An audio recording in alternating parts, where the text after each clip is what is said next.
Hey everybody, this lecture is going to be all about verbs and verb tenses. And as we get diving into this, it can seem a little bit overwhelming. Just always refer back to your notes. There's lots of information in your modules, okay? Remember, first of all, that verbs express an action, occurrence, or state of being. And most of us do pretty well with the action verbs. It's as it gets into that occurrence or state of being that it gets a little more confusing, but just take your time, think it through. We can work through this together, okay? Now, first thing we're going to talk about is verb tenses, and verbs can be divided into four main types: transitive, intransitive, linking, and helping. Okay. And don't let yourself get confused. I know some of these words sounds big, but we can walk through this one by one. Okay. Transitive verbs are action verbs where the action is directed towards a person or thing. If a sentence has an action verb and a direct object, the verb is transitive. Remember, to find a direct object, we ask ourselves whom or what. Okay. The noun or pronoun that answers the question who or what is your direct object. Okay. Remember that a direct object must be a noun or a pronoun, and it can never be the object of a preposition. Okay. Here's your example. Approved is bolded because this is the verb. The company approved, right? Approved is the verb. Who or what did the company approve? The proposal, okay? This has a direct object. And so this is a transitive use of the verb, okay? The company approved the new budget proposal. That is transitive. You have a verb and you have a direct object of your verb. Okay, intransitive verbs do not require, if they're used as an intransitive, they do not require an object to complete their action, okay? And you can't necessarily just say that approved is always going to be a transitive. You have to, again, remember, things are not parts of speech or more complicated parts of speech until we see how they are used in a sentence. You have a transitive verb when you have the verb and you have a direct object, okay? Intransitive verbs do not need an object to complete their action, okay? The sentence will contain no direct object and it will not be a linking verb. Look at this example, okay?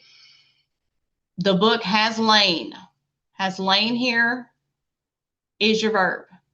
Now, you may get confused and think that table is the direct object, but it's not. That's just descriptive. That's just where it laid all week. The book has lain is still a subject on its own, a sentence on its own. Okay, this could be a sentence. I grant you it would be a little bit of a weird sentence. It's not what we're used to seeing, but it could be. It does not need this part to make that make sense. This is not the direct object. Okay, so has lain there is used in the intransitive. Now let's look at linking verbs, and we'll start with the easy ones. Okay, you have a linking verb when the main verb, the last verb in a verb phrase, is a form of to be, such as am, is, are, was, were, been, or being. Sally is beautiful. The music is beautiful. That is your linking verb. And most of us recognize that immediately. Okay, at this point, we know that. But sometimes non-action verbs like seem, feel, believe, tastes can be used as linking verbs. They will be linking verbs, okay, if it's a non-action. And here we see one. The music sounds beautiful. And that might confuse us a little bit because it's not a little basic small word like most of our linking verbs. But sounds is not really something you can do, right? So a good way to tell that in this sentence sounds is also a linking verb is to see, could I replace it with is? And you can see you can, because these two sentences say essentially the exact same thing. The music is beautiful. The music sounds beautiful. Those are two different types of a linking verb that are saying the same thing. Okay, and now fourth, we have helping verbs, which are used in conjunction with action verbs to help build a verb phrase. Primary being verbs, those have, has, had, do, did, does, can, there's a whole list of them, can serve as helpers alongside other parts of your verb, okay? In this sentence, has is the helping verb for the main verb finalized, okay? Has is a helping verb, and this is your whole like verb phrase. Has finalized its internal audit, and has here is your helping verb. Okay, so those are the verb tenses. Again, you may have to look at that several times to sort of practice. There's more information in your module.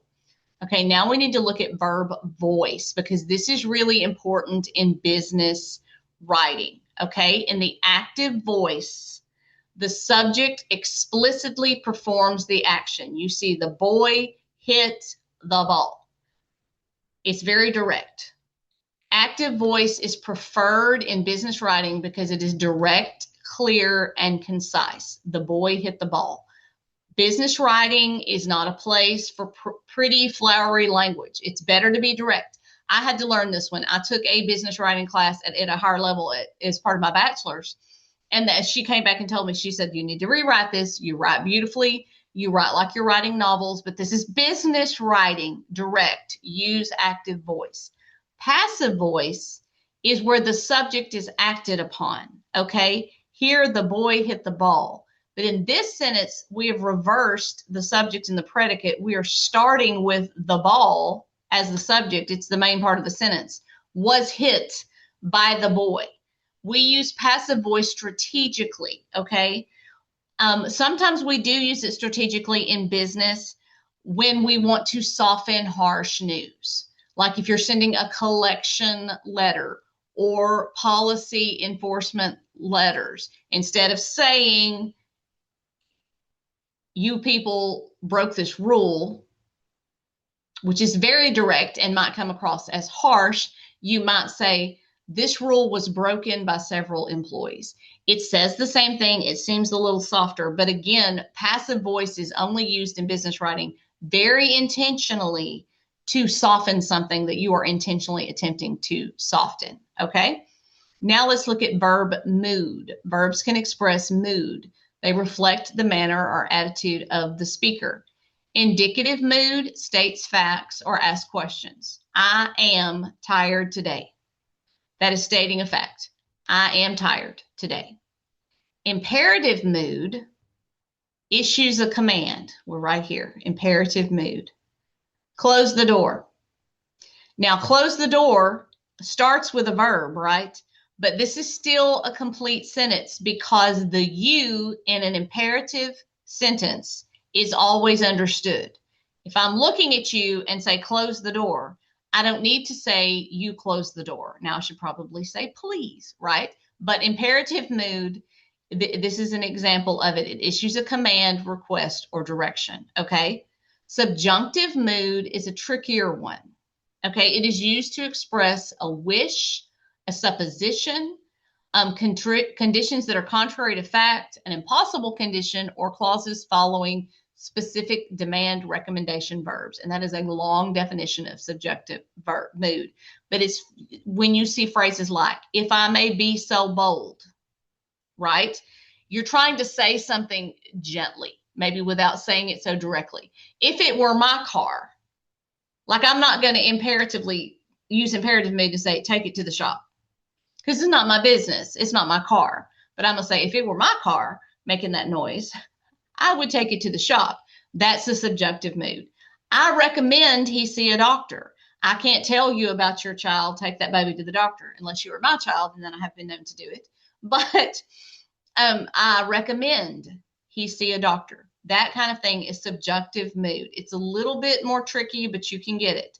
When forming the subjunctive mood, remember these guidelines.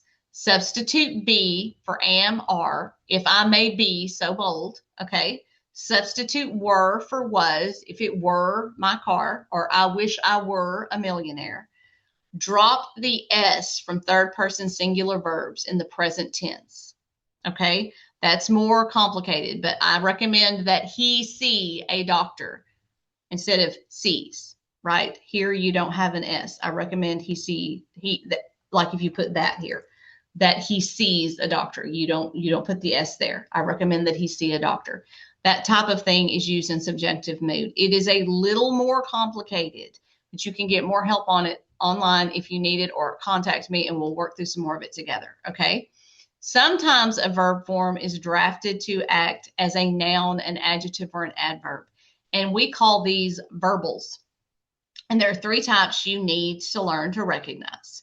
This is some more really in-depth. I know it's a really deeper dive into verbs as a part of speech. Infinitives, okay?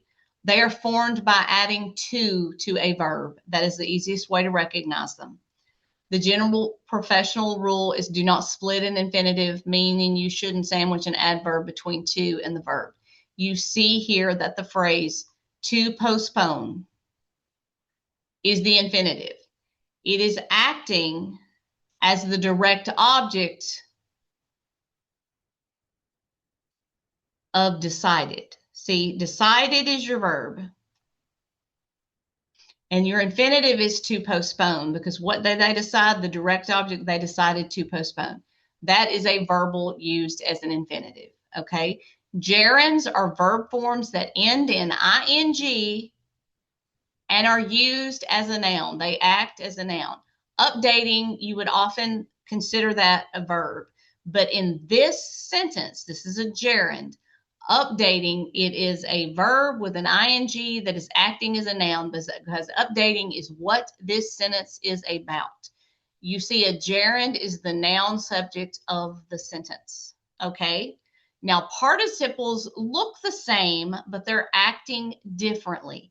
Here we have another verb ending in ing, hearing. That is the first word in a sentence. So you might jump to think this is a gerund. It must be working as the subject of the sentence. But we see hearing the sudden fire alarm, comma, Marcus. Well, Marcus is the subject of this sentence. Marcus evacuated the building. Marcus is what this sentence is about. Hearing the sudden fire alarm is a participle. Present participles show action happening simultaneously with the main verb, while past perfect participles show prior action. But what they do is they show action that's happening simultaneously. He's evacuating the building as he's hearing the sudden fire alarm, okay? Now, one thing we have to watch out for with participles is watch out for dangling participles, is what they will call it. My English teacher in high school had fits with me over this. Watch out for dangling participles. Participles. When an introductory verbal phrase modifies the subject, that subject must immediately follow the phrase. Because listen to this sentence. Let me actually type it out for you. If I say, walking down the street, see, this starts like hearing the sudden fire alarm. The building was seen by the visitors. What does that sentence imply? That sentence implies that the building was walking down the street, right? That is written incorrectly. That's called a dangling participle, okay? Because of the phrasing of this, the building was seen by the visitors. If you want to change this, but leave it with a participle, you would say walking down the street, the visitors saw the building, okay? That makes it clear that it is the visitors that are walking down the street, not the building, okay? To punctuate verbal phrases, use a comma, you see them here, after an introductory verbal phrase. If the verbal phrase is inside the sentence, see if it's essential. If removing it changes or ruins the identification of the noun, leave the commas out, okay? The student working on the scenery is my daughter. Does not need a comma. If it can be clearly dropped without losing basic meaning, set it off with commas. Like if you had John having walked outside, locked himself out. You could drop this. Oh, not our. You could drop this entire thing and just say John locked himself out, right? You could just take that away and the sentence would still make sense. If that is true, if you're putting a verbal phrase inside a sentence like that that could be dropped, then it needs to be set off with commas, okay? And again, there's more information in the module. I'm trying not to make these videos like uber long because I know I'm not good at watching long videos. And so there's more information. I can help you more. That's just a basic overview of that. Okay, verb tenses. These can get complicated as well. They indicate the exact time an action takes place. And we use the four principal parts of a verb. present, past, past participle, and present participle as the structural ingredients to build our verb tenses. Be aware that changing the tense of a verb will likely alter the spelling of the word. Regular verbs, they follow those predictable patterns. Like if it's past tense, they get an ed, right? We're used to that. Ed means past, right? Irregular verbs, again, it's English. I'm sorry. We do weird things with our language. They completely change the spelling sometimes across principal parts and follow no set conjunction rules. You just have to know, because go in the past tense does not become goed, right? Little kids will say that, but that's incorrect. It is went, and we know that. It's a whole different word, okay? So you have to kind of remember that and be aware of that as you're working with verbs and their tenses. So let's review the timeline of key business tenses. Present tense is customary actions, current actions, or general truths. Brooke types well. That's a present tense. Brooke types well. It's just very basic sentence, making a very basic statement.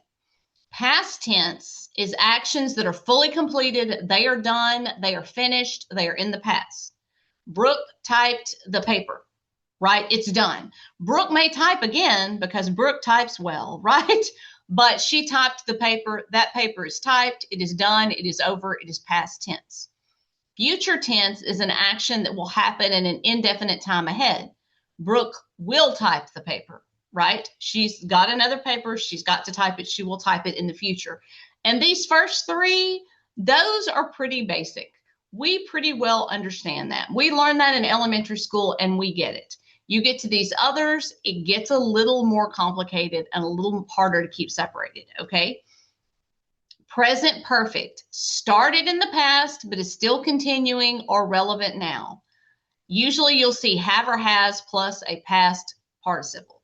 I have typed papers, okay? That's present perfect. I have, it's still relevant, okay? Past perfect, an action completed before another past action or timeline. Look here, we're still talking about Brooke, but she's doing something different now. Brooke had listened to the music before the CD player broke. That is a past perfect tense. Brooke had listened before another past action. The CD player broke. That also has happened already. But before that, Brooke had listened to the music, okay? So that's the past perfect tense.